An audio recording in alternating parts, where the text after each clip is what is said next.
Hello hi friends, എല്ലാവർക്കും സുഖമാണോ? ഞങ്ങളിവിടെ അടിപൊളിയായിട്ടിരിക്കുന്നു കേട്ടോ. നിങ്ങളെല്ലാവരും അടിപൊളിയായിട്ടിരിക്കുന്നു ഞങ്ങൾ വിശ്വസിക്കുന്നു. അപ്പോൾ ഞങ്ങൾ ഇന്ന് വന്നിട്ടുള്ളത് ഒരു പുതിയ വീഡിയോ ആയിട്ടാണ് കേട്ടോ. പുതിയ വീഡിയോ എന്ന് പറഞ്ഞാൽ ഒരു വിസ സംബന്ധമായിട്ടുള്ളൊരു വീഡിയോ ആയിട്ടാണ് വന്നിട്ടുള്ളത്. അപ്പോൾ നമ്മുടെ നാട്ടിൽ മാത്രം കിട്ടുന്ന ഒരു വിസ, അതായത് നമ്മുടെ ആൾക്കാർക്ക് മാത്രം അറിയാവുന്ന ഒരു വിസ ടൈപ്പിനെ പറ്റിയിട്ട് പറയാൻ വേണ്ടിയിട്ടാണ് കേട്ടോ. അപ്പോൾ ഞങ്ങളുടെ ഒരു പുതിയ വീഡിയോയിലേക്ക് എല്ലാവർക്കും സ്വാഗതം. അപ്പൊ ഗൈസ്, നിങ്ങൾക്കറിയാമായിരിക്കുമല്ലോ, ഞങ്ങൾ ആദ്യം UK-ലായിരുന്നു. പിന്നെ ഇപ്പൊ ഞങ്ങളുള്ളത് ഓസ്ട്രേലിയയിലാണ്. അപ്പൊ നമ്മൾ എങ്ങനെയല്ല UK-ൽ ഓസ്ട്രേലിയയിലേക്ക് വരുക? നമ്മള് ഒരു കോഴ്സ് എടുത്ത് പഠിച്ച്, അല്ലെങ്കിൽ ആർക്കാണോ പോകാൻ ആഗ്രഹമുള്ളത് അവരൊരു കോഴ്സ് എടുത്ത് പഠിച്ച് അതിനുള്ള എക്സാംസ് കാര്യങ്ങളെല്ലാം പ്രിപ്പയർ ചെയ്ത് എക്സാംസ് ഒക്കെ എഴുതി അതിനു വേണ്ടിയിട്ടുള്ള എല്ലാ പ്രോസസ്സും ചെയ്ത്, അതൊന്നും ഒരു സിമ്പിൾ ആയിട്ടുള്ള കാര്യമല്ല എന്നുള്ളത് ചെയ്തവർക്കറിയാമായിരിക്കും. ചുമ്മാ ചെയ്യാത്തവർക്കോ അല്ലെങ്കിൽ അഭിപ്രായങ്ങൾ പറയുന്നവർക്കോ അതിനെ പറ്റിയിട്ട് ഒന്നും അറിയത്തുണ്ടാവില്ല. പക്ഷെ ചെയ്യുന്ന എല്ലാവർക്കും അറിയാം, നമ്മൾ അവിടുന്ന് ഒരിടത്തുനിന്ന് ഒരു സ്ഥലത്തേക്ക് പോകാൻ വേണ്ടിയിട്ട് ചെയ്യുന്ന കാര്യങ്ങൾ നമ്മൾ എത്രത്തോളം കഷ്ടപ്പെട്ട്, നമ്മൾ എത്രത്തോളം ഹാർഡ് വർക്ക് ചെയ്തിട്ടാണ് നമ്മൾ ഓരോ കാര്യങ്ങളും ചെയ്തെടുക്കുന്നത്. അതിപ്പോൾ നമുക്ക് മാനസികമായിട്ടാണെങ്കിലും സാമ്പത്തികമായിട്ടാണെങ്കിലും. ഇപ്പോൾ ഏജൻസി പൈസ കൊടുത്ത് വരുന്നവരുടെ കാര്യമല്ല ഞാൻ പറയുന്നത്. ഏജൻസി പൈസ കൊടുത്ത് നമുക്ക് പേപ്പർ വർക്കൊക്കെ വേഗം ചെയ്തു വരാം. അവരെ കുറ്റപ്പെടുത്തിയിട്ടും അല്ല പറയുന്നത്. ഞാൻ ഉദ്ദേശിക്കുന്നത് വേറൊരു ആൾക്കാരെ കേട്ടോ. അതായത് ഒന്നും ചെയ്യാൻ സാധിക്കാത്തവരെ അല്ലെങ്കിൽ ഒന്നും ആവാൻ പറ്റാത്തവരെ മറ്റുള്ളവരെ ജഡ്ജ് ചെയ്യാനിരിക്കുന്ന കുറച്ച് പേരുണ്ടല്ലോ, അവരെ പറ്റിയിട്ട് മാത്രമാണ് ഞാൻ പറയുന്നത് കേട്ടോ. ഒരിക്കലും അങ്ങനെ പറയാൻ പാടില്ല, പക്ഷെ നമുക്ക് പറയാണ്ടിരിക്കാൻ പറ്റത്തില്ല. കാരണം അങ്ങനത്തെ കമന്റ്സ് ആണ് നമ്മുടെ കമന്റ് ബോക്സിൽ വരുന്നത്. അപ്പൊ നമ്മൾ പഠിച്ച് പാസ്സായി റിക്വയർമെന്റ്സ് എല്ലാം കഴിഞ്ഞ് ഒരു സ്ഥലത്തേക്ക് വന്നു. അവിടുന്ന് വേറൊരു സ്ഥലത്തോട്ട് മൈഗ്രേറ്റ് ചെയ്യുകയാണെങ്കിൽ പോലും നമുക്ക് അതിൻ്റെതായിട്ടുള്ള പേപ്പർ വർക്ക് ഉണ്ട്, അതിൻ്റെതായിട്ടുള്ള സാമ്പത്തിക ചെലവുണ്ട്, അതിൻ്റെതായിട്ടുള്ള ഹാർഡ് വർക്ക് ഉണ്ട്, അല്ലെ? അതിന്റെ എന്തെല്ലാം കാര്യങ്ങളുണ്ട്. നമ്മളൊരു വീട് വിട്ട് ഒരു വീട് മാറണമെങ്കിൽ, ഷിഫ്റ്റ് ചെയ്യണമെങ്കിൽ നമുക്ക് നമ്മുടെ നാട്ടിൽ തന്നെ എന്തെല്ലാം സ്ട്രെസ് കാര്യങ്ങളുണ്ടാവും. അപ്പോൾ ഒരു രാജ്യത്ത് നിന്ന് വേറൊരു രാജ്യത്തോട്ട് വരുമ്പോഴൊക്കെ നമ്മൾ എത്ര കാര്യങ്ങൾ ശ്രദ്ധിച്ച് എത്ര ഹാർഡ് വർക്ക് ചെയ്തിട്ടായിരിക്കുമല്ലേ നമ്മൾ വന്നിട്ടുണ്ടാവുക. പക്ഷെ നമ്മളിവിടെ എത്തിക്കഴിഞ്ഞിട്ട് ഒരു വീഡിയോ ഇടുമ്പോഴോ അല്ലെങ്കിൽ നമ്മുടേതായിട്ടുള്ള എന്തെങ്കിലും ഒരു ഹാപ്പിനെസ് നമ്മൾ ഷെയർ ചെയ്യുമ്പോഴോ നാട്ടിലിരിക്കുന്നവരെ, അല്ലെങ്കിൽ നാട്ടിലിരിക്കുന്നവരാണോ നമുക്ക് അറിയത്തില്ല, അവരെയൊക്കെ വിചാരം എന്ന് പറയുന്നത് നമ്മളെന്തോ ആരുടെ ഔദാര്യം കൊണ്ട് കയറി വന്നു, എല്ലാവരും പോകുന്നാലും നിങ്ങളും കയറിപ്പോയി, അങ്ങനെയുള്ളൊരു ചിന്തയാണല്ലോ. എന്താണല്ലേ മനുഷ്യന്മാർ അങ്ങനെയൊക്കെ ചിന്തിക്കുന്നത്? അപ്പൊ ഞങ്ങള് അതിനെ പറ്റിയിട്ട് സംസാരിക്കാനാണ് കേട്ടോ ഇന്ന് വന്നിട്ടുള്ളത്. അപ്പൊ ഞാൻ വന്നിട്ടുള്ളത് എൻ്റെ ഹസ്ബൻഡിന്റെ വിസയിലാണ്. അപ്പൊ ഹസ്ബൻഡിന്റെ വിസ എന്ന് പറയുന്നത് അത് സാരി വിസയായിട്ടോ, അല്ലെ നിക്കർ വിസയായിട്ടോ, വള്ളി വിസയായിട്ടോ, എന്ത് വിസയായിട്ടോ വേണമെങ്കിലും നിങ്ങൾക്ക് വിചാരിക്കാം. അതിലൊരു കറക്ഷൻ ഉണ്ട്. ഹസ്ബൻഡിന്റെ വിസയിൽ വരുന്നത് സാരി വിസയല്ല, വൈഫിന്റെ വിസയിൽ വരുന്നതിനാണ് സാരി വിസ എന്ന് പറയുന്നത്. അപ്പൊ നമുക്ക് സംസാരിക്കേണ്ട ഇന്നത്തെ ടോപ്പിക് എന്ന് പറയുന്നത് സാരി വിസയാണ്. അത് ലോകത്ത് വേറെ ഏത് രാജ്യത്ത് കിട്ടുമെന്ന് എനിക്കറിയില്ല, പക്ഷെ കേരളത്തിൽ ഈ സാധനം അടിച്ചു കൊടുക്കുന്നുണ്ട്. ചില ആൾക്കാർ അത് അടിച്ചു കൊടുക്കുന്നുണ്ടെന്നാണ് ഞാൻ അറിഞ്ഞത്. അങ്ങനെ അടിച്ചു കൊടുക്കുന്ന ഒരാൾ എൻ്റെ കമന്റ് ബോക്സിൽ വന്നിട്ട് സാരി വിസ ആണോ എന്ന് ചോദിച്ചിട്ടുണ്ട്. അല്ലെങ്കിൽ സാരി വിസ തരാൻ വേണ്ടിയിട്ടായിരിക്കും ചോദിച്ചതെന്ന് വിചാരിക്കുന്നു. അല്ലെങ്കിൽ പുള്ളിക്ക് ചിലപ്പോൾ സാരി വിസ കിട്ടിയിട്ടുണ്ടാവുമായിരിക്കും. പുള്ളിയുടെ വൈഫ് സാരിയിൽ ഒരു വിസ അടിച്ചു കൊടുത്തിട്ടുണ്ടാവുമായിരിക്കും, അതായിരിക്കും ചിലപ്പോൾ. അപ്പോൾ പുള്ളിക്ക് എനിക്ക് എങ്ങനെ കിട്ടിയെന്ന് എനിക്ക് അറിയില്ല. പക്ഷെ ഞാൻ ഈ കമന്റ് ഇവിടെ ഇടാം. അപ്പോൾ ഈ കമന്റ് ഇട്ട ആള് പുള്ളിയെക്കുറിച്ച് കൂടുതൽ സെർച്ച് ചെയ്തപ്പോൾ അറിയാൻ പറ്റിയത്, പുള്ളി കുറച്ച് വർഷങ്ങൾക്ക് മുമ്പ് കുറേ ഇംഗ്ലീഷ് ക്ലാസ് ഒക്കെ അറ്റൻഡ് ചെയ്യാൻ വേണ്ടി ശ്രമിച്ചിട്ടുണ്ട്, യൂട്യൂബിലാണെങ്കിലും അല്ലാതെയും. പക്ഷെ ഒന്നും സക്സസ് ആയിട്ടില്ല. സ്ട്രെസ്സിന്റെ പുറത്താണോ അല്ലയോ എന്ന് എനിക്കറിയില്ല. പുള്ളി ഏതായാലും ഒന്നും സക്സസ് ആയിട്ടില്ല. അപ്പോൾ നമുക്ക് വിഷയത്തിലോട്ട് വരാം. സാരി വിസ. അപ്പോൾ UK-യിലാണെങ്കിൽ ഏറ്റവും കൂടുതൽ UK-യിൽ പോയ ആൾക്കാർക്കാണ് സാരി വിസ ആണോ എന്നുള്ള ക്വസ്റ്റ്യൻ ഫേസ് ചെയ്യേണ്ടി വന്നിട്ടുള്ളത്. ഇനിയിപ്പോൾ സാരി വിസ എന്ന് നിങ്ങൾ ഉദ്ദേശിക്കുന്നത് എന്താണ് എന്ന് എനിക്ക് മനസ്സിലായത്, ഇപ്പോൾ വൈഫ് ആദ്യം പോയി, ഇപ്പോൾ നേഴ്സായിട്ടോ ഡോക്ടറായിട്ടോ എന്ത് കോഴ്സ്, ഇപ്പോൾ സ്റ്റുഡൻറ്റ് വിസയ്ക്കാണെങ്കിലും വൈഫ് പോയിട്ട് വൈഫിൻ്റെ വിസയിൽ വരുന്നതിനെയാണ്, ഡിപ്പെൻഡൻ്റ് ആയിട്ട് വരുന്നതിനെയാണ് സാരി വിസ എന്ന് പറയപ്പെടുന്നത്. അപ്പോൾ ഈ ഹസ്ബൻഡിൻ്റെ വിസയിൽ പോകുന്ന വൈഫുമാർക്ക് എന്ത് വിസയാണ് കൊടുക്കുന്നത് എന്ന് എനിക്കറിയില്ല. ഇനിയിപ്പോൾ ഇപ്പോൾ സാരി എന്ന് ഉദ്ദേശിക്കുന്നത് ഒരു ട്രഡീഷണൽ ആയിട്ടുള്ളൊരു ഇന്ത്യൻ കൾച്ചറൽ വെയർ ഡ്രസ്സ് ആയതുകൊണ്ട് ചിലപ്പോൾ ഹസ്ബൻഡിന്റെ മുണ്ടായിരിക്കും. അപ്പൊ ഈ കമന്റ് ഇട്ട ആൾക്ക് സാരി വിസയിൽ പോകാനുള്ള ഒരു അവസരം ഉണ്ടാകാതിരിക്കട്ടെ. അങ്ങനെ കിട്ടിയാലും നിങ്ങൾ പോകരുത്. അങ്ങനെ പോയി കഴിഞ്ഞാൽ അത് വല്ലാത്തൊരു വിഷമമായിരിക്കും മറ്റുള്ളവർക്ക്. ഒരു കാലത്തും നിങ്ങൾക്ക് അങ്ങനെ ഒരു വിസ കിട്ടാതിരിക്കട്ടെ എന്ന് ഞാൻ ആഗ്രഹിക്കുന്നു. അങ്ങനെ പറയാൻ പാടില്ല. സ്വന്തമായിട്ട് അധ്വാനിച്ച് കഷ്ടപ്പെട്ട് ജോലി നേടി പോകാനുള്ള ഒരു അവസരം ഉണ്ടാകണമെന്ന് ഞാൻ ആഗ്രഹിക്കുന്നു. പക്ഷെ ഉണ്ടാവില്ല. കാരണം ആ ഒരു ആറ്റിറ്റ്യൂഡാണ് താങ്കൾക്കുള്ളത്. ഇനിയിപ്പം താങ്കളുടെ അച്ഛനോ അമ്മയോ ഭാര്യയോ അല്ലെങ്കിൽ പെങ്ങളോ അങ്ങനെ ആരെങ്കിലും പുറത്ത് പോയിട്ട് ഇപ്പം അമ്മയോ അല്ലെങ്കിൽ ഭാര്യയോ അല്ലെങ്കിൽ പെങ്ങളോ പുറത്ത് പോയിട്ട് അവരുടെ ഹസ്ബൻഡിനെ ഭർത്താക്കന്മാരെ കൊണ്ടുപോകാനുള്ള അവസരവും നിങ്ങളുടെ കുടുംബത്തിലുള്ള ആർക്കും ഉണ്ടാകാതിരിക്കട്ടെ എന്ന് ഞാൻ ആഗ്രഹിക്കുന്നു. കാരണം നാളെ നിങ്ങൾ അവരോട് ചോദിക്കേണ്ടി വരുമല്ലോ സാരി വിസയാണോ എന്ന്. ഒത്തിരി പഠിച്ച് കഷ്ടപ്പെട്ട് 18-20 വർഷത്തോളം പഠിച്ച് കഷ്ടപ്പെട്ട് എക്സാം എഴുതി പുറത്ത് പോയി ജോലി എടുത്ത് കല്യാണം കഴിഞ്ഞ് ഭാര്യയെ കൂടെ കൊണ്ടുപോകുമ്പോൾ അല്ലെങ്കിൽ ഭർത്താവിനെ കൂടെ കൊണ്ടുപോകുമ്പോൾ കൂടെ പോകുന്നവരും കൊണ്ടുപോകുന്നവരും ഇങ്ങനെയുള്ളൊരു സംഭവം മനസ്സിൽ വിചാരിച്ചിട്ടേ അല്ല കൊണ്ടുപോകുന്നത്.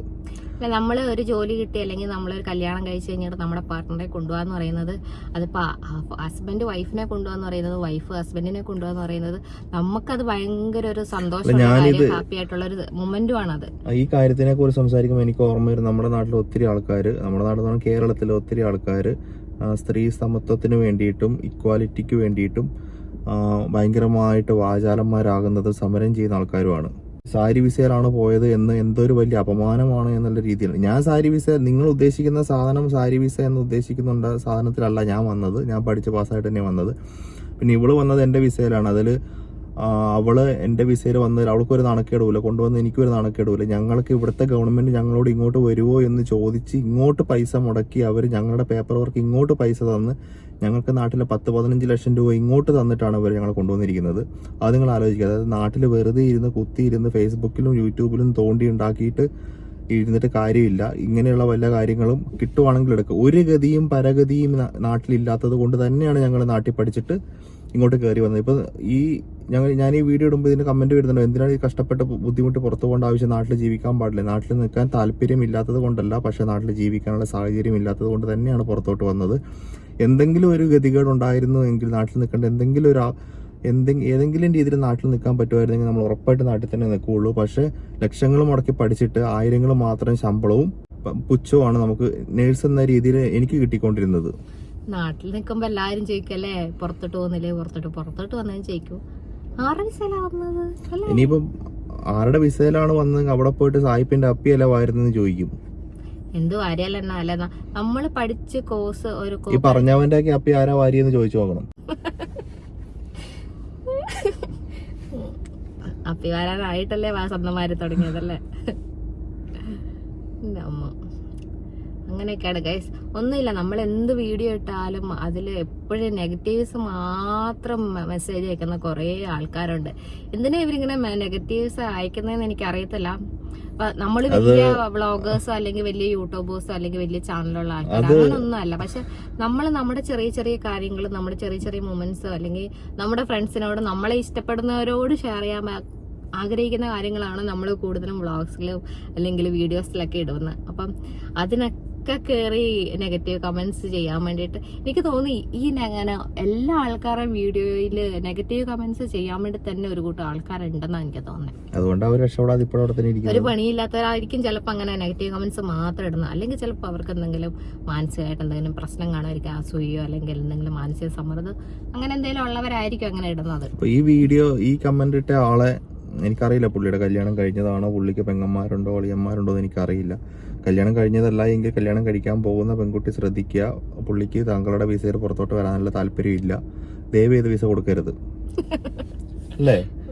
കാരണം സാരി വിസയാണ് എന്ന് പറഞ്ഞ മറ്റുള്ള അപമാനിക്കാൻ നിൽക്കുന്ന ഒരാൾ സാരി വിസയിൽ പോകില്ല എന്ന് ഞാൻ വിശ്വസിക്കുന്നു. ഇൻ കേസ് നിങ്ങൾക്ക് പുറത്തുനിന്നൊരു കല്യാണാലോചന വരുവാണെങ്കിൽ അങ്ങനെ വരാതിരിക്കട്ടെ എന്ന് ഞാൻ ആഗ്രഹിക്കുന്നു.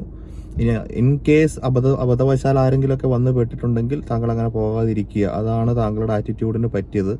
അപ്പൊ നമ്മൾ കുറെ നാളായി കേട്ടോ ഇങ്ങനെ ഒരു റിയാക്ഷൻ എന്ന് പറയാൻ പറ്റത്തില്ല. ഇത് റിയാക്ഷൻ ഒന്നുമല്ല, അപമാനിക്കാൻ ഒരാളെയും നല്ലതാണ് എന്ന് പറയേണ്ട നല്ലതാണെന്ന് പറയേണ്ട ഒരാവശ്യവുമില്ല. പക്ഷെ മോശമാണ് എന്ന് പറഞ്ഞ് തളർത്താതെ അതെന്താണ് എന്ന് സത്യം ആലോചിക്കാം, സത്യം എന്താണെന്ന് പോയി അന്വേഷിക്കുക. ഒരു വീഡിയോ കണ്ടിട്ട് ഓക്കെ പുറത്തു പോയവരെല്ലാം സാരി വിസയിലാണ് വന്നത് എന്നുള്ളൊരു ആറ്റിറ്റ്യൂഡ്, അതായത് വൈഫിന്റെ വിസയിൽ ഡിപ്പെൻഡന്റ് ആയിട്ട് വന്നിട്ട് ഇവിടെ വന്നിട്ട് കെയർ ഹോമുകളിൽ ജോലി എടുക്കുന്നവര് അല്ലെങ്കിൽ അല്ല അങ്ങനെ ചെയ്യുന്നവർക്ക് എന്താന്നേ കുഴപ്പം? ഇപ്പൊ വൈഫിന്റെ വിസ വന്നാലും ഇപ്പൊ എന്താ കുഴപ്പം? അല്ല, പുള്ളിയെ സംബന്ധിച്ച് അത് കുഴപ്പമാണെന്നാണ് പുള്ളി പറയുന്നത്. സാരി വിസയാണോ എന്നാ ചോദിക്കുന്നത്. ആണെങ്കിൽ ഒരു കുഴപ്പമില്ല. ഇവിടുന്ന് നാട്ടിൽ വന്നിറങ്ങി എയർപോർട്ടിൽ വന്നിറങ്ങി 2 കുപ്പിയോ 2 പെർഫ്യൂമോ അല്ലെങ്കിൽ ചിലർ പൈസ പാർട്ടിക്കോ വിളിച്ചിട്ടുണ്ടെങ്കിൽ ഒരു ഉളുപ്പും ഇല്ലാതെ പോയി നാക്കിയിട്ട് വരും. പോവില്ലേ? അതൊക്കെ ഇതിപ്പോ സാരി വിസയിലാണോ വന്നത് അതല്ല സ്വന്തം പഠിച്ചിട്ടാണോ വന്നതെന്ന് ആരും ചോദിക്കാനൊന്നും പോകില്ല. അത്രയൊക്കെ ഉള്ളൂ ഈ കമന്റ് ഇടുന്നതിന്റെ ഒക്കെ ആയുസ്. അപ്പോൾ ഗൈസ്, സാരി വിസ എന്ന് ഉദ്ദേശിക്കുന്ന വിസയിൽ ആരെങ്കിലും പുറത്തു പോയിട്ടുണ്ടെങ്കിൽ നിങ്ങൾക്ക് നല്ല റിയാക്ഷൻ ഇടാം. അതായത് വൈഫിന്റെ ഡിപ്പെൻഡന്റ് വിസയിൽ പോയിട്ടുള്ളവർക്ക് ഭയങ്കര വിഷമമാണ് ഈ ക്വസ്റ്റ്യൻ ചോദിക്കുമ്പോൾ. മറ്റുള്ളവരുടെ വിചാരം നമ്മൾ എന്തോ ആരുടെ ഔദാര്യത്തിലാണ് പോകുന്നത് എന്നുള്ളതാണ്. നാട്ടിൽ ഹസ്ബൻഡും വൈഫും ഒരുമിച്ച് താമസിക്കുന്നതിൽ ആർക്കും ഒരു കുഴപ്പമില്ല. വൈഫ് മാത്രം ജോലി ചെയ്യുന്നവർക്കും കുഴപ്പമൊന്നുമില്ല. അതെ, പക്ഷെ പുറത്തു പോകുമ്പോൾ വൈഫിന്റെ വിസയിൽ ആരും പോകരുത്. എന്തൊരവസ്ഥ! നാട്ടില് ജീവിക്കാൻ പറ്റാത്ത അവസ്ഥയായത് കൊണ്ട് തന്നെയാണ് ആൾക്കാർ പുറത്തോട്ട് പോകുന്നതും. സ്റ്റുഡന്റ് വിസ ആണെങ്കിലും ഡിപ്പെൻഡന്റ് വിസ ആണെങ്കിലും അതല്ല പൈസ കൊടുത്തിട്ട്, ഏജൻസിക്ക് പൈസ കൊടുത്തിട്ട്.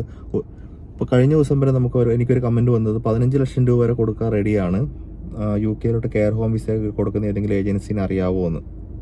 അപ്പം ഞാൻ തിരിച്ച് കമന്റ് ചെയ്തത്, പൈസ കൊടുത്തിട്ട് കാര്യമില്ല, നിങ്ങൾക്ക് അവിടെ വിസ കിട്ടും പക്ഷേ ജോലി കിട്ടില്ല. എന്നാലും അവർ പറഞ്ഞു അവിടെ പോയി കഴിഞ്ഞാൽ എങ്ങനെയും രക്ഷപ്പെടാമല്ലോ എന്നാണ്. അപ്പോൾ നിങ്ങൾ ആലോചിക്കുക, നാട്ടിൽ നിന്ന് 15 ലക്ഷം രൂപ കടമെടുത്തിട്ട് പുറത്ത് രാജ്യത്ത് പോയിട്ട് രക്ഷപ്പെടണമെന്ന് ആഗ്രഹിക്കുന്നുണ്ടെങ്കിൽ എന്താണ് അവിടുത്തെ അവസ്ഥ? പുറത്തുള്ള എല്ലാ ആണുങ്ങളും ഡിപ്പെൻഡന്റ് വിസയിൽ വന്നതല്ല. ഇനിയിപ്പോൾ അങ്ങനെ വന്നവരാണെങ്കിലും അവർക്ക് നോർമൽ വിസയിൽ വന്നവർക്കും അത് വർക്ക് വിസയിൽ വന്നവരും ഡിപ്പെൻഡന്റ് വിസയിൽ വന്നവരും ജോലി ചെയ്യുമ്പം കിട്ടുന്നത് ഒരേ ശമ്പളമാണ്, ഒരേ സാലറിയാണ്, ഒരേ കറൻസിയാണ്. അപ്പോൾ അതിലൊന്നും ഒരു മാറ്റവും ഇല്ല. അങ്ങനെയുള്ളവരെ കളിയാക്കുന്ന ആറ്റിറ്റ്യൂഡ് എന്ന് പറയുന്നത് നിങ്ങൾക്ക് എന്തോ മാനസികമായിട്ടുള്ള വൈകല്യം ഉള്ളവരാണ് അങ്ങനെ കളിയാക്കുന്നത്, അല്ലെങ്കിൽ വളർത്തി വിട്ടതിൻ്റെ ഗുണം. ഈ രണ്ടിലേതോ ഒരു പ്രശ്നമുണ്ട്. ഏതായാലും നിങ്ങൾക്ക് ഇതിങ്ങനൊരു സാഹചര്യം വരാതിരിക്കട്ടെ.